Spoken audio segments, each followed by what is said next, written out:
O versículo 1 desse capítulo faz parte do contexto do final do capítulo 3, de 18 até o 25. O versículo 1 é a conclusão do 25, né? Que era a relação, ele falando sobre mulher e marido, filho e pai, e servos e senhores ou patrões, né? E agora no versículo 2, continua com as exortações: perseverai em oração, velando nela com ação de graças, orando também juntamente por nós, para que Deus nos abra a porta da palavra, a fim de falarmos do mistério de Cristo, do qual eu também estou também preso. Oração é um privilégio do cristão, no sentido pleno da palavra oração, porque o que a religiosidade transformou a oração foi numa série de repetições ou de modelos de como falar. Então repete-se, né? Então existe, nós aqui que estamos num país católico, vemos constantemente folhetins, oração de não sei quem, e aí eles pegam e leem aquilo lá, e daí no final é escrito assim: fazendo isso todo dia, 3 vezes por dia, você vai alcançar a graça e tudo mais. Então transformaram isso em mera formalidade. Na realidade é repetição de palavras escritas ali por alguém, que pode até ter um sentido humanístico, às vezes tem até um apelo emocional para a coisa, mas não passa de repetição. Na realidade, oração, eu digo que é um privilégio do cristão, porque nós, quando oramos, nos colocamos de joelho, quer seja numa reunião de oração, quer seja em casa, no seu quarto, sozinho, privado, né? Você e Deus. Quando você se dirige a Deus, está na presença dele. A diferença do cristão orando e de qualquer outra religião é que quando nós oramos, nós chegamos diante de Deus, chamando de Pai, e pedimos as coisas, e somos ouvidos porque Ele é o que nos ouve. A maioria das vezes, nas orações, as pessoas oram a Deus e trazem para Ele o sentimento assim: eu estou orando e tenho que ser ouvido porque eu fiz tal coisa, porque eu me ajoelhei, ou porque eu me compenetrei, ou porque eu fiz alguma coisa para merecer ser ouvido por Deus. E nada disso é a oração cristã. A oração cristã é simplesmente o filho se aproximando do pai, falando: pai, é isso, ó. Como um filho hoje chega, isso é muito comum, né? Na família, o filho, quando está precisando de uma coisa, ele vem conversar: ô pai, tem um problema aqui, dá para resolver. E você, como pai, senta, ouve, instrui, conforta, disciplina se preciso e tudo mais. Nós, quando oramos então a Deus, nos achegamos na sua própria presença. É aquilo que nós lemos em Hebreus, né? Capítulo 10, versículo 19. Tendo, pois, irmãos, ousadia para entrar no santuário pelo sangue de Jesus, pelo novo e vivo caminho que Ele nos consagrou pelo véu, isso é, pela sua carne, e tendo um grande sacerdote sobre a casa de Deus, cheguemo-nos com verdadeiro coração, em inteira certeza de fé, tendo os corações purificados da má consciência e o corpo lavado com água limpa. Retenhamos firme a confissão da nossa esperança, porque fiel é o que prometeu. E consideremos-nos uns aos outros para nos estimularmos à caridade e às boas obras. Então, nós temos agora ousadia para entrar na presença de Deus. Ele está falando, assim, usando esse termo ousadia aqui, porque essa carta que é escrita aos Hebreus, que eram hebreus que haviam se convertido, eles podiam entender muito bem o que significa dizer ousadia para entrar na presença de Deus. Porque no sistema judaico, nenhum cidadão judeu podia se dar, sequer pensar em entrar no santuário e no lugar mais santo para se dirigir a Deus, pessoalmente a Deus. Nós sabemos que Deus estava presente no Santo dos Santos, onde tinha a arca, e era um véu que cobria ali, fechava, ela ficava dentro desse véu, e ninguém, absolutamente ninguém, podia entrar lá dentro quando bem entendesse. Somente o sumo sacerdote entrava, e ainda assim mesmo ele tinha que fazer um sacrifício por ele e pelo povo, para daí uma vez por ano ele entrar dentro do santuário, do Santo dos Santos, onde ele fazia as ofertas lá. Se ele entrasse sem essa preparação, ou sem essas prerrogativas, ele era consumido. Ele podia morrer lá dentro. E quando nós, agora, como cristãos, vamos orar a Deus, nós entramos por esse véu, como nós lemos aqui em Hebreus, que foi aberto para nós pela morte de Cristo, e nós temos livre acesso à própria presença de Deus. Isso é um privilégio do cristão. E é por isso que ele fala aqui, orai, orando também, né, perseverar em oração, velando nela com ação de graças. Esse velando aqui é no sentido de prestando bem atenção no que está fazendo. Nós estamos na própria presença de Deus e conversando com Deus quando oramos. E oração a Deus é uma coisa, quando estamos orando individualmente em casa, as nossas orações, quando oramos e devemos orar constantemente, está dizendo aqui para perseverar, nós podemos nos dirigir a Deus como Pai e falar das nossas necessidades individuais, das nossas angústias, das nossas necessidades e tudo mais.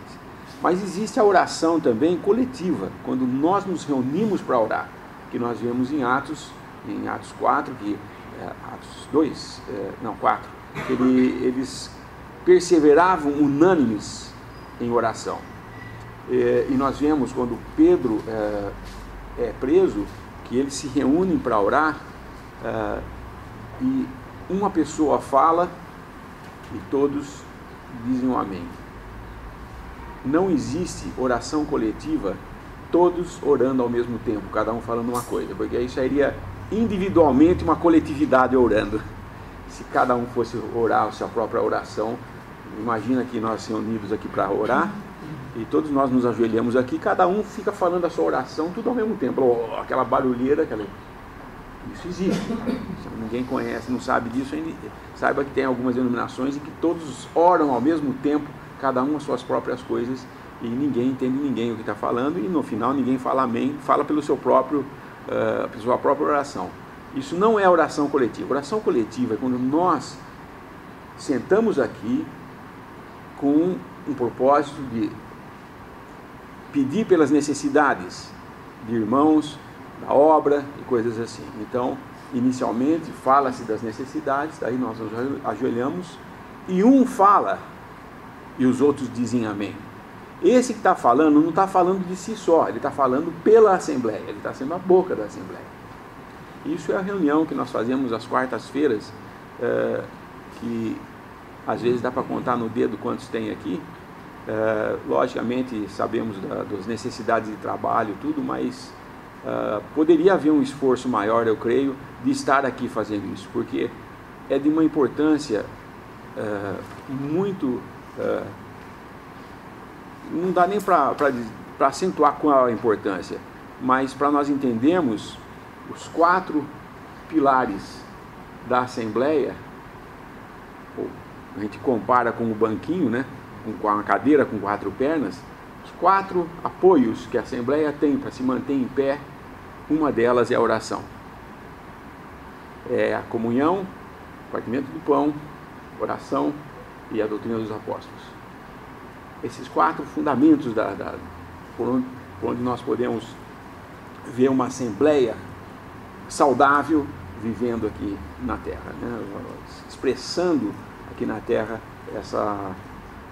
o corpo de Cristo, assim, localmente, né? Ele pede oração também por eles, pela obra, né? No versículo 3, orando também juntamente por nós, para que Deus nos abra a porta da palavra, a fim de falarmos do mistério de Cristo, pelo qual estou também preso, para que o manifeste como me convém falar. Nós devemos orar pelos obreiros, por aqueles que levam a palavra, visitam e fazem oração e o suporte, inclusive, das necessidades para quem faz isso, que é importante para que haja mais e mais a difusão da verdade e dessas doutrinas. E andar em sabedoria para com os que estão de fora, remindo o tempo. Quem são esses que estão de fora? Lá fora, fora da cidade, fora da sua esfera de amizade, o que é? É fora do corpo, né? Nós devemos andar com sabedoria para com os que são de fora da esfera da Assembleia. Nós andamos nesse mundo como luz,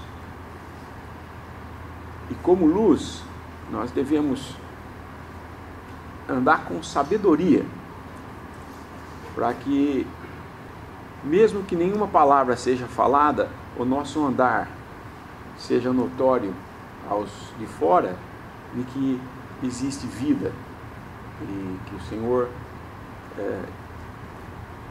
tem cuidado de nós. Hebreus 10, versículo 34. Porque também os compadecestes, os que estavam nas prisões, e com gozo permitistes a expoliação do vosso bens, sabendo que em vós mesmos tendes nos céus uma possessão melhor e permanente. Capítulo 13, Hebreus.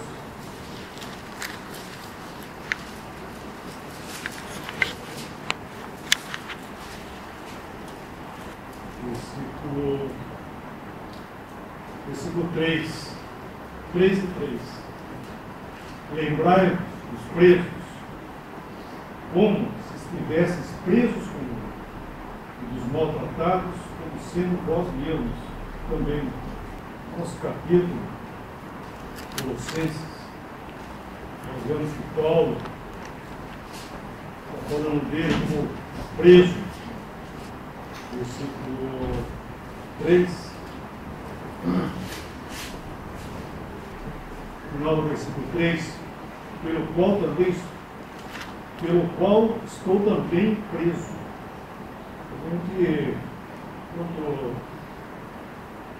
a palavra nos fala desses hebreus, lembrai dos encarcerados, lembrai dos maltratados, está falando dos irmãos. Os irmãos que pelo nome do Senhor estavam presos. Porque isso virou uma ideia, né, na profissão cristã. Nós devemos lembrar os presos, lá na cadeia, e tudo mais. E eu não estava falando isso. Eu não estou dizendo que ninguém deve lembrar de preso. Mas aqui no caso, eram irmãos que pelo nome do Senhor estavam presos e sendo maltratados. Então eles deveriam se sentir presos, como presos com eles, e sendo maltratados como fossem os próprios povos, eles mesmos maltratados. Então eles deveriam orar e lembrar dessas pessoas que eram irmãos que estavam presos, que é o caso de Paulo aqui. Então, estou dizendo isso porque teve a ideia de que a igreja virou a assistência social do mundo. Então vai lá na cadeia, vai levar não sei o quê. E teve até engano no meio dos irmãos, pessoas começaram a ir nas cadeias visitar os presos, distribuir folhetos e tal, até aí tudo bem, né? Pregar o evangelho para se converter, porque a vida está perdida, né? Salve a alma porque a vida está perdida. Então não tem problema lá. Mas começaram a doutrinar em cima da doutrina. Mas como é que você vai ensinar uma pessoa que ela não tem direito nenhum na Assembleia? Uma pessoa dessa, um carcerato lá, um preso, meliante, né? Ele não tem lugar na Assembleia. Por isso, sim, por que ele vai ficar fora da Assembleia? Então, esses presos que o Paulo está falando aqui, de outros lugares do Novo Testamento, são os irmãos que estavam, por causa do nome do Senhor, presos, e não fizeram meliante ou coisa assim. Outra expressão importante que Paulo usa aqui, no final do versículo 5, andai com sabedoria para com os que estão de fora, remindo o tempo. Remindo o tempo é uma coisa que, nos dias de hoje, nós temos que estar extremamente atentos. O mundo hoje oferece tão facilmente todas as coisas na ponta dos nossos dedos. Eu digo isso, por exemplo, os mais velhos aqui sabem do que eu estou falando. Quando nós estávamos fazendo no primário, ou mesmo no ginásio, né? No tempo que existia o ginásio, que era o segundo grau, né? Todos se lembram aqui o que era quando você tinha que fazer uma pesquisa, o que você tinha que fazer. Se você não tivesse uma enciclopédia Barça na sua casa, você tem que ir na biblioteca fazer isso. Tinha que ir lá, sentar lá, procurar o que você tinha que fazer de pesquisa ou de estudo, né? Ficar horas sentado com aquele livro aberto, às vezes tinha que pegar esse livro, levar para casa e abrir, ficar lendo e tal, porque não tinha outro jeito, estava no livro que você queria saber. Se você tivesse conversando com alguém, ouvisse uma palavra estrangeira, por exemplo, você não entendia que palavra em inglês, uma palavra em inglês você não sabia o que era, você tem que fazer, tem que procurar um dicionário. Vai lá, abre o dicionário, procura, dá alguma... Às vezes o dicionário era aqueles pequenininhos, não tinha muita definição, você tem que procurar um maior e tudo mais.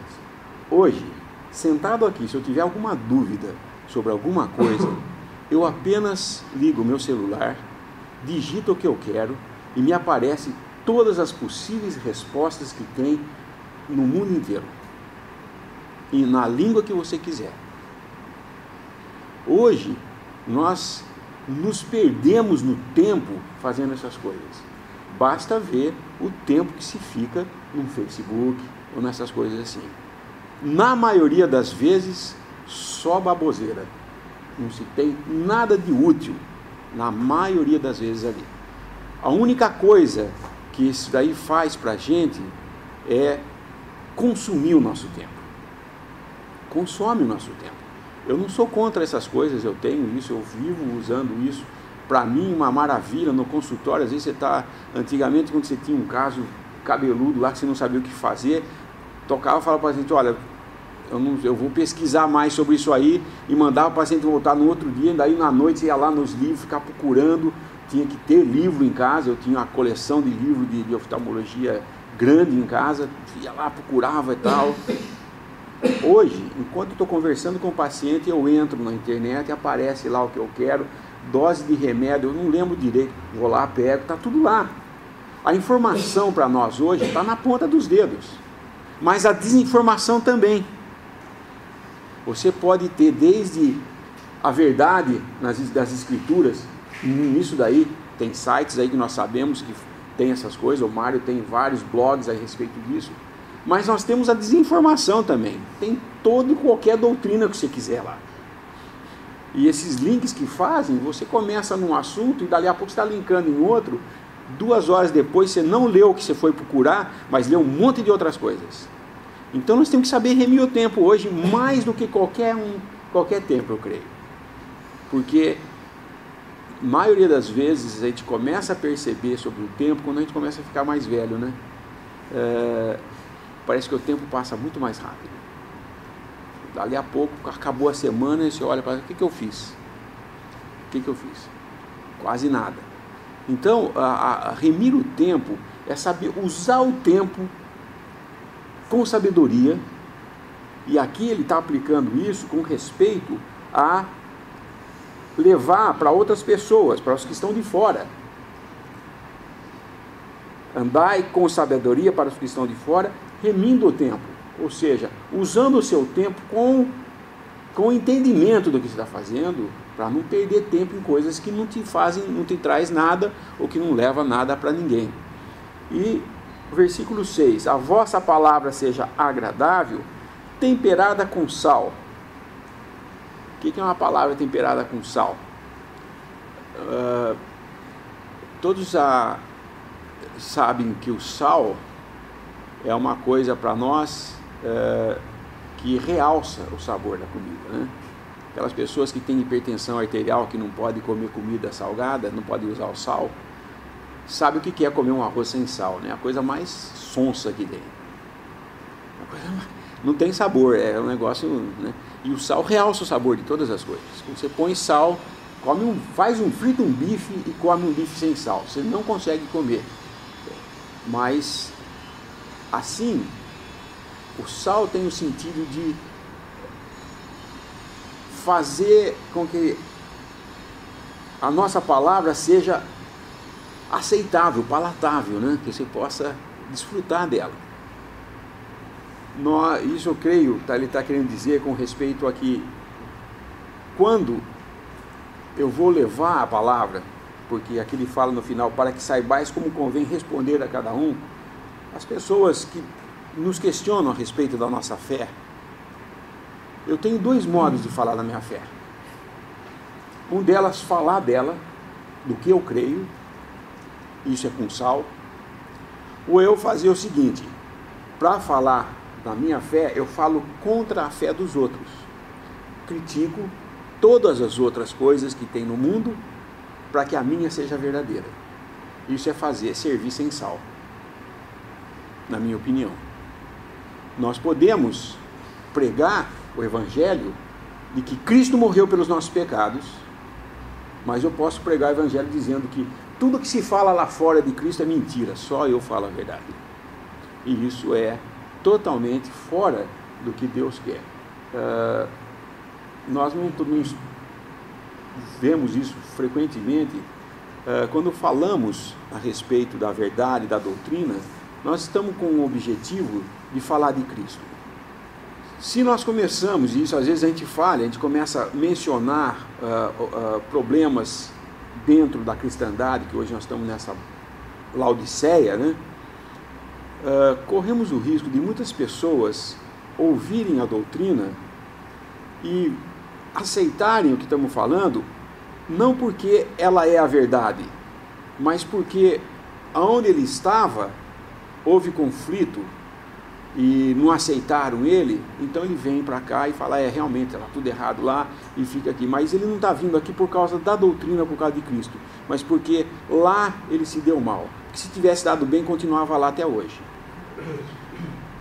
Agora, não resta dúvida que Deus permite que nós tenhamos esses conflitos lá fora para que desperte a nossa atenção e a gente busque o que Ele quer.